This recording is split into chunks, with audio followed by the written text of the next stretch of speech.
Hi Ben, how are you? Hi Richard, wonderful, thank you. How about yourself? Yeah, good, thanks Ben. Well, good to have you. So Ben Fleetwood from Your eCar.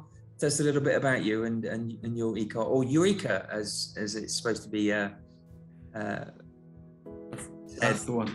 Yeah, thank you. Like I say, my name is Ben Fleetwood and I run a company called Eureka. We're an electric vehicle leasing broker based in Witney in Oxfordshire. So why is now the right time to get an electric vehicle? I'm sure a lot of people have had that quandary, shall I, shan't I? Sell it for us, Ben. Yeah, absolutely. Well, there are three good reasons at the moment to move to an electric vehicle. And I suppose the number one reason for doing so is probably from a company car perspective, if I'm entirely honest with you. There are some very big tax incentives being put in place for company car drivers to move from diesel to electric, and it's all based around benefit in kind. Now, I appreciate I'm probably opening a bit of a can of worms saying stuff like this, but long story short, benefit in kind effectively is the company car tax that we have to pay on company vehicles. Benefit in kind last year was moved to 0%, and it's moved into 1% this year. So it means that you'll save potentially hundreds of pounds per month having an electric company vehicle compared to a petrol or diesel company vehicle. There's probably another couple of reasons as well to mention, and that comes down to fuel economy. Fuel economy on electric cars is about 25% the cost of petrol and diesel. So to put that into monetary terms, if you're spending about £50 a week on petrol and diesel, you're going to spend £50 a month on electric. So £150 saving in that example. And lastly, they've got a significantly reduced carbon footprint for the total lifetime of the vehicle, and to the point where you can actually put entirely renewable energy in that vehicle. So they're pretty good news, basically. But obviously the big downside is you've got to have an electric cable connected to your car wherever you go. I guess it comes down to how. I was pathetic attempt at a joke then, Ben, and you pulled me out on it. So getting around to sort of one of the big hang-ups people have got maybe about electric vehicles is the range. And so, and obviously that's increasing year on year. And no, you don't have to be connected to the mains while you're driving, because that would be pretty dangerous. But tell us a little bit about the range, typical range of an electric vehicle. Yeah, I mean, it gets better every year, as you kind of suggested there. At the moment, I'd say the approximate average range of an electric car is somewhere between 200 and 250 miles on a single charge. But I suppose we need to look at it from how do we drive our car every day? And if we're doing, I think the average mile per day is something like 30 miles.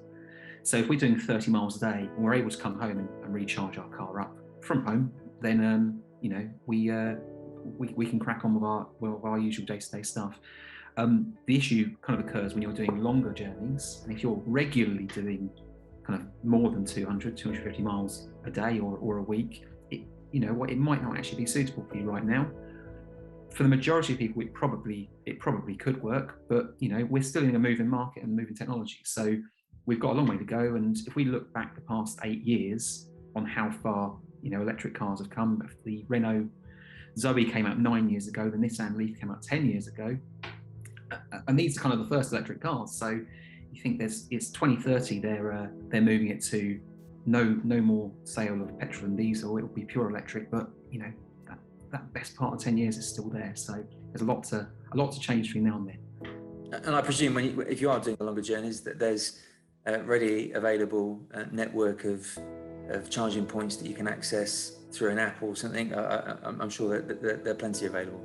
Totally, yeah, that's exactly it. So I guess going back to my previous point in terms of if the majority of people are driving something like 30 miles a day and they've got access to a charging point at home and they can charge up on a daily basis, even that infrastructure that currently exists, say at service stations and around the country in general, they're not actually being used as much as we may think.